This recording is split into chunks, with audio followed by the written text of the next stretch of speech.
तुर्की drama Ertugrul गाजी, जो आज पूरी दुनिया के साथ साथ भारत में भी टॉप ट्रेंड बन चुका है। मुसलमानों की शानदार ट्रेंड इस ड्रामे को हर घर में देखा जा रहा है। हर कोई अर्तुगरुल गाजी, सलमान शाह, हलीमा और दीगर किरदारों में डूबा हुआ है।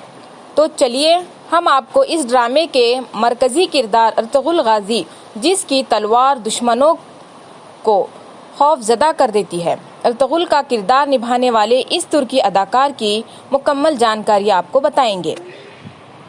अर्तुगरुल गाजी का किरदार निभाने वाले इस अदाकारा का नाम एंजिन अल्तान दुजियातान तुर्की के शहर अजमेर में 26 जुलाई 1979 में पैदा हुए। ये एक तुर्किश हैं। उनके वालिद का नाम नेबुला दुजियातान और वालिदा का नाम उल्सा दुजियातान है। उनकी उम्र 41 साल है और वो इस्तांबुल में रहते हैं। एंजिन अल्तान दुजियातान एक मुसलमान हैं। उनका मजहब इस्लाम है। अब उनके फिजिकल अपीयरेंस के बारे में जानते हैं। एंजिन अल्तान दुजियातान एक अंग्रेज हैं। उनकी आँखों का रंग ब्राउन है और उनका हेयर कलर लाइट ब्राउन है। हाइट 6 फीट है और वेट 75 किलोग्राम है। उनकी हॉबीज़ की बात करेंगे तो उन्हें फ़ोटोग्राफी का बहुत शौक़ है और वो पेट लवर भी हैं। 2014 में नस्लेसा से शादी की। नस्लेसा 1988 में अजमेर में पैदा हुए।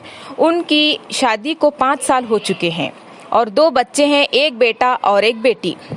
उनके एक्टिंग करियर की बात करेंगे तो वो 1997 में एक्टिंग की शुरुआत की। खुशकिस्मती से उन्हें टीवी सीरियल में काम करने का मौका मिल गया। इसका नाम था रौसार। इसके बाद उन्होंने तुर्किश फिल्मों में भी काम किया, लेकिन इनका सबसे मशहूर होने वाला सीरियल है अर्तुगरुल गाजी है। इसी तरह और ज़्यादा जानकारी के लिए देखते रहिए बी न्यूज़ नेशन।